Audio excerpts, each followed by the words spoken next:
उस दिन हम लोग पढ़ रहे थे रदरफोर्ड का गोल्ड फॉइल एक्सपेरिमेंट, और हमने लास्ट रदरफोर्ड का ड्रॉबैक कर लिया था कि रदरफोर्ड फेल कहाँ हुए थे। ठीक है, हाँ, तो उस दिन हमने क्वेश्चन पूछा था आपसे कि why Rutherford use gold foil in his experiment. उसका रीजन क्या था? उसका बहुत ही सीधा सा रीजन है कि गोल्ड पहली चीज मैलिएबल होता है। ठीक है, मैलिएबल होता है इन द सेंस कि गोल्ड कैन बी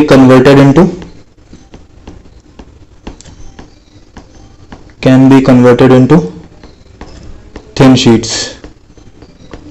ठीक है, दूसरा रीजन कि gold is rich in proton.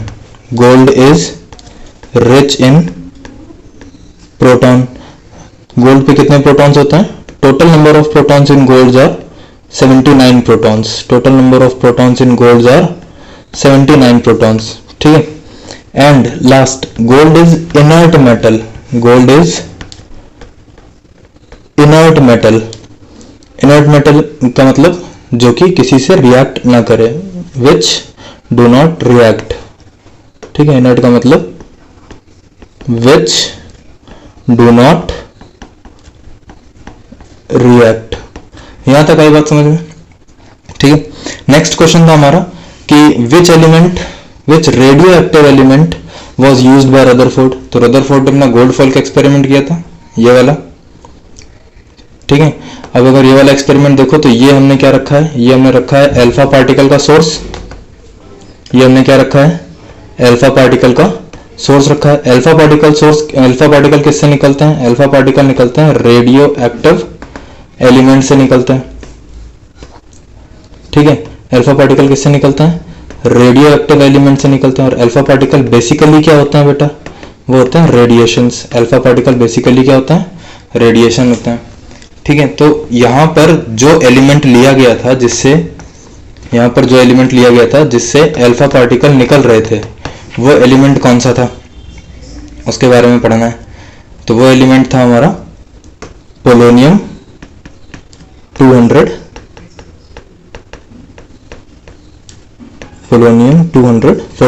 Atomic symbol PO214 और एटॉमिक नंबर होता है 52।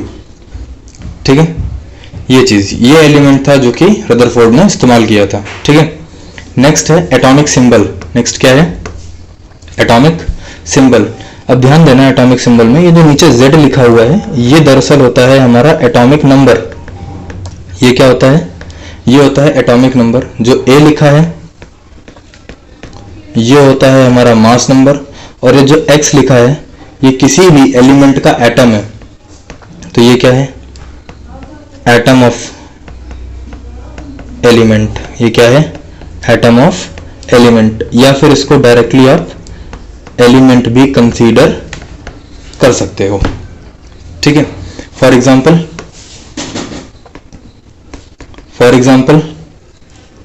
जैसे हाइड्रोजन है, हाइड्रोजन 1 और 1 है। हाइड्रोजन क्या है? 1 और 1 है। तो अब इस हाइड्रोजन में ये H क्या है? H है हाइड्रोजन का एलिमेंट, ये 1 है एटॉमिक नंबर, ये 1 है एटॉमिक नंबर, और ये वाला 1 है मास नंबर। आई बात समझ में? ठीक है, अगला दूसरा एग्जांपल देख लेते हैं, जैसे Cl1735। ठीक है, तो Cl1735 में क्लोरीन का एटॉमिक नंबर कितना है? क्लोरीन का एटॉमिक नंबर है 17, और मास नंबर कितना है क्लोरीन का? मास नंबर है 35। क्लियर? ओके, बढ़िया।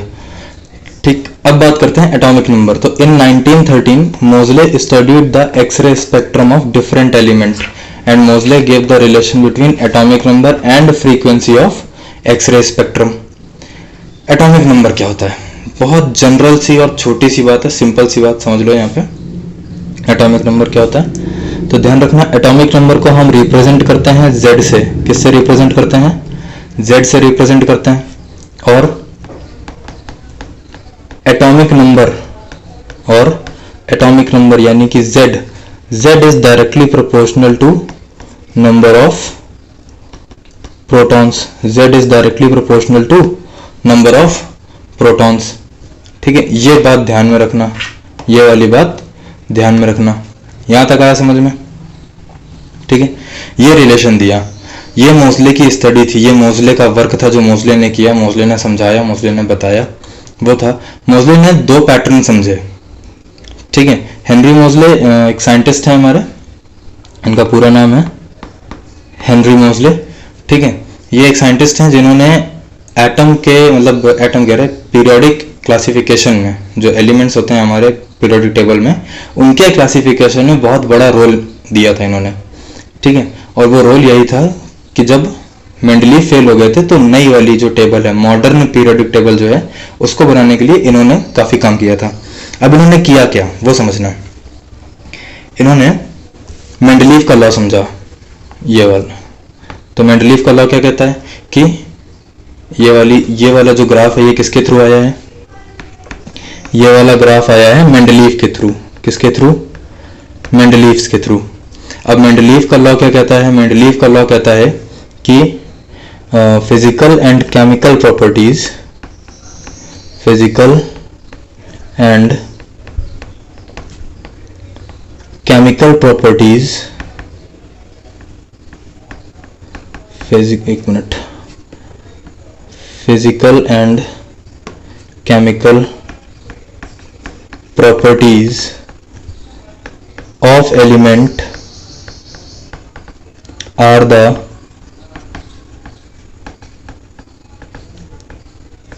periodic function of their atomic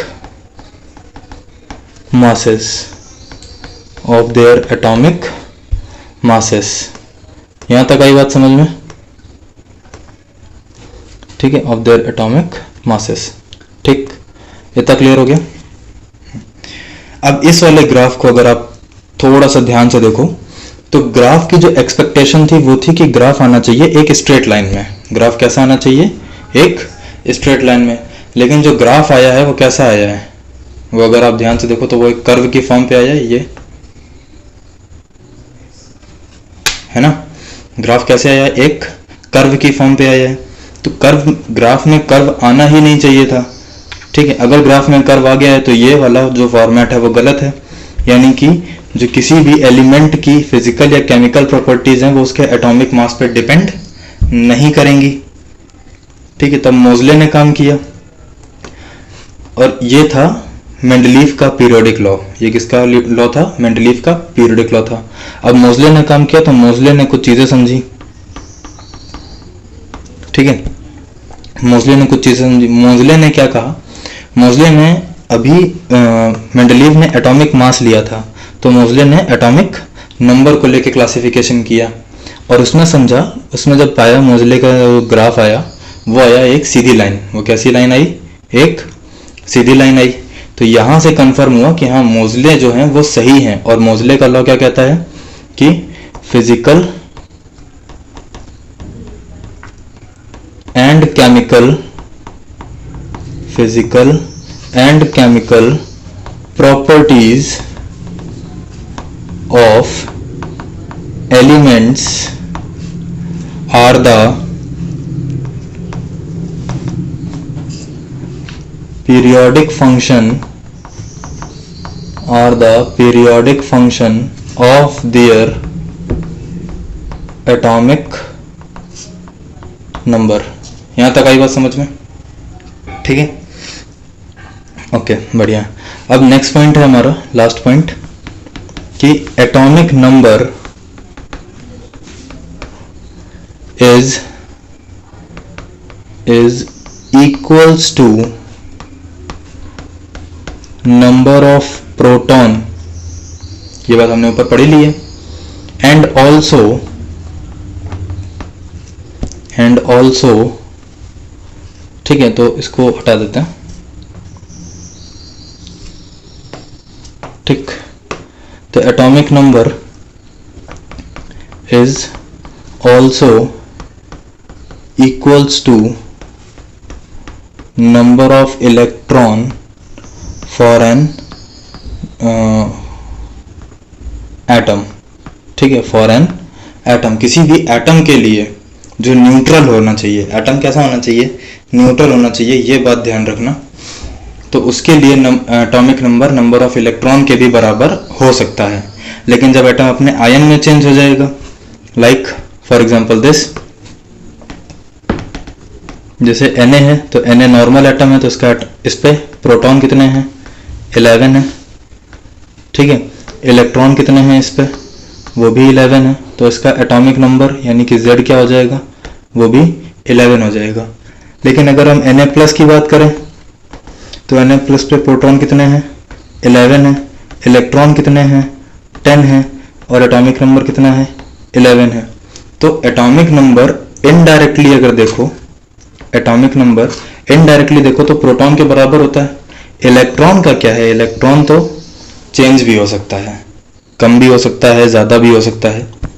यहाँ तक आई बात समझ में, ठीक है। अगला है मास नंबर। अगला क्या है, मास नंबर, ठीक है। मास नंबर होता है it is the sum of number of protons and neutrons. Mass number को हम रिप्रेजेंट करते हैं A से, तो A is equals to number of proton plus number of neutron. और इसी मिक्सचर को हम कहते हैं न्यूक्लियॉन्स। इसी मिक्सचर को हम क्या कहते हैं, न्यूक्लियॉन्स, ठीक है। तो किसी भी एटम पे उसका जो मास नंबर होता है वो उसके प्रोटॉन और न्यूट्रॉन के सम के बराबर होता है। For example hydrogen 11 has 1 proton and 0 neutron. तो हाइड्रोजन का मास कितना हुआ, so atomic mass of hydrogen is 1। आई बात समझ में, ठीक है। अगला है isobars, isotopes, isotones, isoelectronic, isodiaphers and isosteres. ये क्या है, atom having same atomic number but different atomic mass. Okay, ठीक है। हाँ, तो ये चीज ध्यान रखना कि ये जो है ये हमारा है आइसोटोप। ये क्या है, ये है आइसोटोप्स, ठीक है। आइसोटोप्स क्या होते हैं, आइसोटोप्स ऐसे स्पेशीज होते हैं जिनका एटॉमिक नंबर कैसा होता है, सेम होता है, लेकिन एटॉमिक मास कैसा होता है, डिफरेंट होता है। फॉर एग्जाम्पल हाइड्रोजन 11, ठीक है, ड्यूटेरियम 12 एंड ट्रिटियम 13। तो ये तीनों हाइड्रोजन के ही पार्ट हैं, ठीक है, प्रोटियम, ड्यूटेरियम और ट्रिटियम। अब इस केस में अगर देखो तो एटॉमिक नंबर यानी कि Z सभी में 1 है, Z सभी में 1 है, ठीक। लेकिन अगर हम मास नंबर की बात करें यानी कि A की बात करें तो हाइड्रोजन का कितना होता है 1, ड्यूटेरियम का कितना होता है 2 और ट्रिटियम का कितना होता है 3।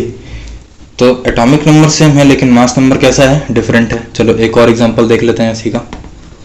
जैसे कार्बन 6 12, कार्बन 6 13 एंड कार्बन 6 14, ठीक है। तो इसमें देखो एटॉमिक नंबर इन तीनों में कितना है, 6 है। एटॉमिक नंबर इन तीनों में कितना है, 6 है। लेकिन मास नंबर तीनों का कितना है, एक में 12 है, एक में 13 है और एक में 14 है। तो एटॉमिक नंबर सेम है लेकिन मास नंबर कैसा है, अलग अलग है। इसलिए ये सब क्या हैं, आइसोटोप्स हैं। इसलिए ये सब क्या हैं, आइसोटोप्स हैं। यहाँ तक आई बात समझ में, इसमें कोई समस्या, इसमें कोई दिक्कत नहीं, ठीक है, बढ़िया। अगला है हमारे पास आइसोबार्स। अगला क्या है हमारे पास, आइसोबार्स, ठीक है। तो आइसोबार्स क्या होते हैं, आइसोबार्स ऐसे स्पेशीज, ऐसे एटम जिनका एटॉमिक नंबर, एटॉमिक मास कैसा हो, सेम हो, लेकिन एटॉमिक नंबर कैसा हो, डिफरेंट हो। फॉर एग्जांपल देख लो, जैसे आर्गन 1840, पोटेशियम 1940 और कैल्शियम 2040, ठीक। अगर इसकी बात करें तो इन तीनों में ध्यान से देखना तो एटॉमिक नंबर यानी कि Z, एटॉमिक नंबर यानी कि Z कितना है, यहाँ पे आर्गन का 18 है, पोटेशियम का 19 है और कैल्शियम का 20 है, और कैल्शियम का कैसा है 20 है, ठीक है। और वहीं मास नंबर आर्गन का कितना है 40 है, पोटेशियम का मास कितना है, सॉरी ए आएगा, पोटेशियम का मास कितना है 40 है, और कैल्शियम का मास कितना है 40 है, ठीक है। समझ गए, ये चीज़ क्लियर हो गई। अच्छा ये Z नहीं है, यहाँ पर A है, ठीक है, ये Z नहीं है, यहाँ पर A है, इसको क्लियर कर लेना, ठीक है। समझ गए, तो ये एग्जांपल है, ये एग्जांपल है हमारा आइसोबार का। उसके बाद आइसोटोन्स, उसके बाद आइसोटोन्स। आइसोटोन्स क्या होते हैं, ऐसे एटम जिन पे सेम नंबर ऑफ न्यूट्रॉन हो, जिन पे सेम नंबर ऑफ न्यूट्रॉन हो, उन्हें हम बोलते हैं आइसोटोन्स। फॉर एग्जांपल हाइड्रोजन 1 2 ले लो, ठीक है, और हीलियम 2 4 ले लो। हाइड्रोजन 1 2 ले लो और हीलियम 2 4 ले लो, तो वो हो गए हमारे आइसोटोन्स। अब इसमें देखो कैसे समझोगे, तो इसमें नंबर ऑफ प्रोटॉन कितने हैं 1, ठीक है, इस पे नंबर ऑफ न्यूट्रॉन कितने हैं 1, ठीक, 1 नहीं सॉरी, हाइड्रोजन ये वाला ले लो, 1 3 वाला ले लो, हाइड्रोजन 1 3, तो नंबर ऑफ न्यूट्रॉन कितने हो जाएंगे यहाँ पे 2, नंबर ऑफ न्यूट्रॉन कितने हो जाएंगे 2, ठीक। अब हीलियम वाले केस पे देख लो, तो हीलियम वाले केस के लिए ध्यान देना, हीलियम वाले केस पे नंबर ऑफ प्रोटॉन्स कितने हैं 1, एंड नंबर ऑफ न्यूट्रॉन्स कितने हैं 2। अरे यार क्या कर रहा हूँ, गलत है थोड़ा सा, ठीक है। हीलियम वाले पे नंबर ऑफ प्रोटॉन्स हैं 2 और नंबर ऑफ न्यूट्रॉन कितने हैं 2। यहाँ तक आई बात समझ में, ठीक है। हाँ, अगला है आइसो इलेक्ट्रॉनिक। अगला क्या है आइसो इलेक्ट्रॉनिक। आइसो इलेक्ट्रॉनिक यानी कि ऐसे स्पेशीज जिन पे नंबर ऑफ इलेक्ट्रॉन कैसे होते हैं सेम होते हैं, ऐसी स्पेशीज जिन पे नंबर ऑफ इलेक्ट्रॉन सेम होते हैं। अब वो जो स्पेशीज हैं वो हमारी एटम भी हो सकती हैं, ठीक है, आयंस भी हो सकती हैं और मॉलिक्यूल्स भी हो सकते हैं। ये बात ध्यान रखना, एटम भी हो सकते हैं, आयंस भी हो सकते हैं और मॉलिक्यूल्स भी हो सकते हैं, ठीक है। तो फॉर एग्जांपल अगर हम एग्जांपल की बात करें तो एग्जांपल में देखो नियॉन Na+F-, अगर ये वाला एग्जांपल कंसीडर करो तो इसमें नंबर ऑफ इलेक्ट्रॉन कितने हैं, सभी में 10 हैं। नियॉन पे 10 इलेक्ट्रॉन्स होते हैं, Na पे 11 इलेक्ट्रॉन्स होते हैं, लेकिन उसने एक रिलीज कर दिया, एक छोड़ दिया, तो बचे कितने 10 इलेक्ट्रॉन बचे। फ्लोरीन पे 9 इलेक्ट्रॉन होते हैं, उसने एक गेन कर लिया, एक्सेप्ट कर लिया, तो हुए कितने 10 इलेक्ट्रॉन हुए, ठीक है। तो समझ गए ये चीज। दूसरा एग्जांपल देख लो, जैसे हमारे पास है H2O और NH3, तो ये दो मॉलिक्यूल हैं अपने पास। H2O हाइड्रोजन पे 1 इलेक्ट्रॉन, तो 2 हाइड्रोजन पे 2 इलेक्ट्रॉन, ऑक्सीजन पे 8 इलेक्ट्रॉन, ठीक है, टोटल कितने इलेक्ट्रॉन 10 इलेक्ट्रॉन। NH3 नाइट्रोजन पे 7 इलेक्ट्रॉन और हाइड्रोजन पे 1 इलेक्ट्रॉन, तो 3 हाइड्रोजन पे 3 इलेक्ट्रॉन, तो टोटल कितने इलेक्ट्रॉन 10 इलेक्ट्रॉन। तो ये H2O और NH3 भी कैसे स्पेशीज हैं आइसो इलेक्ट्रॉनिक हैं। कैसे स्पेशीज हैं आइसो इलेक्ट्रॉनिक हैं। आफ्टर दैट हम बात करते हैं आइसो डाइफर्स की। किसकी बात करते हैं आइसो डाइफर्स। आइसो डाइफर्स में ध्यान रखना कि ऐसे स्पेशीज जिन पे difference of number of neutron and proton कैसा आना चाहिए सेम आना चाहिए। यानी कि क्या चीज कि हम बात कर रहे हैं न्यूट्रॉन माइनस प्रोटॉन की जो वैल्यू आएगी, ठीक है, वो कैसी आनी चाहिए सेम आनी चाहिए। कैसी आनी चाहिए सेम आनी चाहिए। वो होते हैं आइसो डाइफर्स। वो क्या होते हैं आइसो डाइफर्स।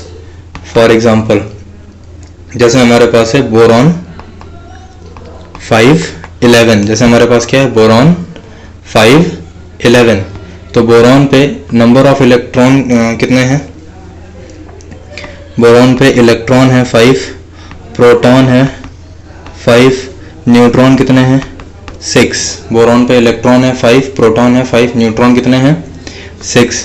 वह दूसरा देख लो इसी के साथ वाला, कार्बन 6 13, कार्बन 6 13, इलेक्ट्रॉन कितने हैं इस पे 6, प्रोटॉन कितने हैं इस पे 6 और न्यूट्रॉन कितने हैं इस पे 7।